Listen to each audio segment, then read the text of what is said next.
Hello বন্ধুরা, আসসালামু আলাইকুম। কেমন আছেন সবাই? আশা করি ভালো আছেন এবং দূরেও কাছে থেকে যে যেখান থেকে আমার ভিডিওগুলো দেখেন তাদের সকলকে অসংখ্য অসংখ্য ধন্যবাদ এবং শুভকামনা করি। আমি প্রত্যেক দিনের মতো আপনাদের মাঝে নতুন একটি রেসিপি নাস্তা নিয়ে এসেছি, সেটাই আপনাদের সাথে আজকে শেয়ার করব ও দেখাবো কি করে তৈরি করেছি সেটাই।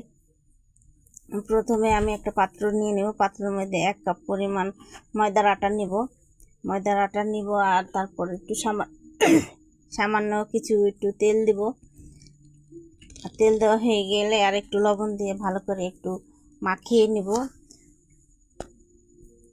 মাখানো হয়ে গেলে আমি অল্প অল্প করে পানি দিব।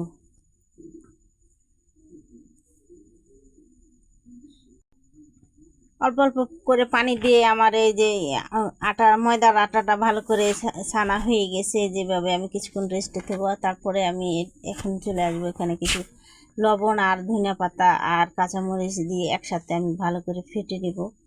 ফেটে নেওয়া হয়ে গেলে পরে আমি পেঁয়াজটা দেবো, এখন দেবো না। ভালো করে মিশিয়ে নেব এগুলোর সাথে, ধনিয়া পাতা কাঁচামরিচের সাথে মেশানো হয়ে গেল। তার একটু সামান্য একটু লবণ দেব। লবণ দিলে একটু স্বাদটা হবে ভালো মতো। আর রেস্টটা আমার হয়ে গেছে।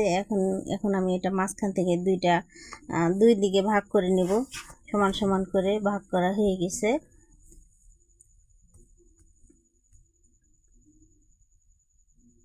আর পেঁয়াজটা দিয়ে আমি আবার একটু নাড়াচাড়া দিয়ে নেব। আর তারপরে প্রথমে আমি এভাবে গোল করে একটা বেলুন পিড়ার মধ্যে আমি এইভাবে গোল করে এভাবে হালকা কিছু তেল লাগিয়ে তখন আমরা এই বেলুন দিয়ে এইভাবে রুটি করে নিব। প্রথমে একটা রুটি করব, তারপর আমি আরেকটা রুটি করব। এখন প্রথমে রুটিটা করা হয়ে গেলে এখন আমি একটা প্লেটের মধ্যে এইভাবে রেখে দিব।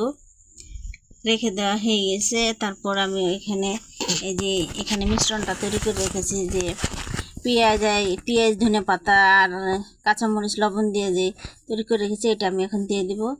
দিয়ে এইভাবে আরেকটা রুটি বেলে তারপরে এইভাবে দিয়ে আটকিয়ে নেব।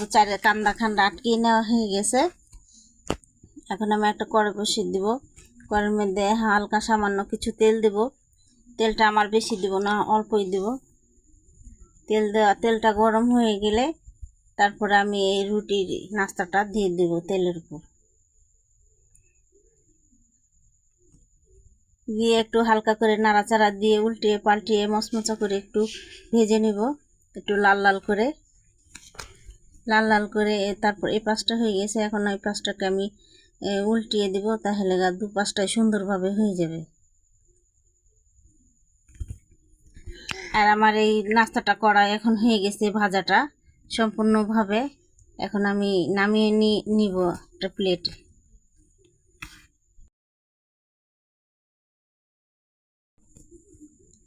আমার এই নাস্তাটা বানানো হয়ে গেছে। এখন আমি ছুরির সাহায্যে এইভাবে করে পিস পিস করে কেটে নিব। বন্ধুরা, আমার ভিডিওটি যদি আপনাদের কাছে ভালো লাগে তাহলে একটা লাইক সাবস্ক্রাইব করে কমেন্ট করবেন যে কোন জেলা থেকে দেখছেন, তাহলে আমি বুঝতে পারবো যে এই জেলা থেকে আছে।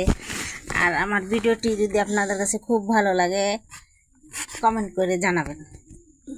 আর আজকে আর আপনাদের সামনে নতুন কোনো ভিডিও দেখাবো না। আগামীকালকে নতুন আরেকটি ভিডিও নিয়ে আপনাদের মাঝে আসবো। আল্লাহ হাফেজ।